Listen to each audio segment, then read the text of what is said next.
Hi friends, வெண்டைக்காய் எவ்வளோ நல்லதுன்னு நம்மளுக்கு எல்லாருக்குமே தெரியும். அந்த வெண்டைக்காவை சிம்பிளாக குயிக்காக எப்படி பண்ணலாம் அப்படிங்கிறத இன்றைக்கி பார்க்க போகிறோம். பார்த்திங்கன்னா வெறும் வெண்டைக்காய் தான். வெண்டைக்காவை ஸ்லைஸாக கட் பண்ணி வச்சுருக்கேன். வேறு எதுவுமே வெங்காயம், பச்சை மிளகாய் எதுவுமே தேவையில்லை. இது நம்ம சொல்லப்போனால் வெண்டைக்காய் பெப்பர் ஃப்ரைன்னு கூட சொல்லலாம். குழந்தைங்களுக்கு பார்த்திங்கன்னா வெண்டைக்காய் அதிகம் சேர்த்தோம் அப்படின்னா ரொம்ப நல்லதுன்னு சொல்லுவாங்க.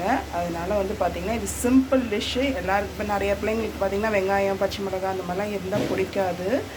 இந்த மாதிரி செஞ்சு கொடுங்க, பாருங்கள் எல்லா குழந்தைங்களுமே சாப்பிடுவாங்க. ட்ரை பண்ணி பாருங்கள் ஃப்ரெண்ட்ஸ். வாங்க எப்படி செய்யலாங்கிறது பார்க்கலாம். பாருங்கள், கடாயில் எண்ணெய் ஊற்றியாச்சு. கொஞ்சோல ஜீரகம், வேறு எதுவுமே இல்லை.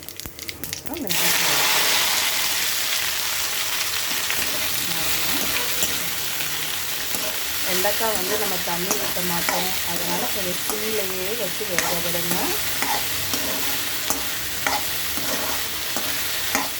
பாருங்கள், பாதி குக் ஆகிடுச்சு. இந்த ஸ்டேஜில் நம்ம சால்ட் ஆட் பண்ணிக்கலாம்.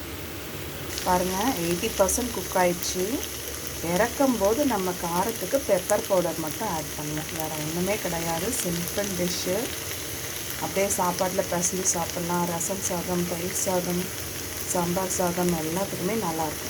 பாருங்கள், நல்லா வெந்துருச்சு. இந்த ஸ்டேஜில் நம்ம பெப்பர் பவுடர் ஆட் பண்ணிக்கலாம். உங்களுக்கு இந்த உடையாமல் வேணும்னா கொஞ்சம் இதுக்கு முன்னால் எடுத்துக்கலாம். எங்கள் வீட்டில் கொஞ்சம் நல்லா வெந்ததான் சாப்பிடுவாங்க. பெப்பர் பவுடர் நல்லா மிக்ஸ் பண்ணிக்கலாம். வெண்டைக்காய் பெப்பர் ஃப்ரை ரெடி ஆகிடுச்சு. அவ்வளோதான், சிம்பிள், ஈஸி, ஹெல்த்தியாகவும் இருக்கும், டேஸ்டியாகவும் இருக்கும். ட்ரை பண்ணி பாருங்கள் ஃப்ரெண்ட்ஸ். கண்டிப்பாக உங்களுக்கு பிடிக்கும். இந்த சேனலை மறக்காமல் சப்ஸ்கிரைப் பண்ணுங்கள், ஷேர் பண்ணுங்கள், லைக் பண்ணுங்கள். இந்த டிஷ்ஷை இவ்வளோ சிம்பிளாக சொல்லிக் கொடுத்தது என்னோடய சிஸ்டர் தான். Thank you, bye bye.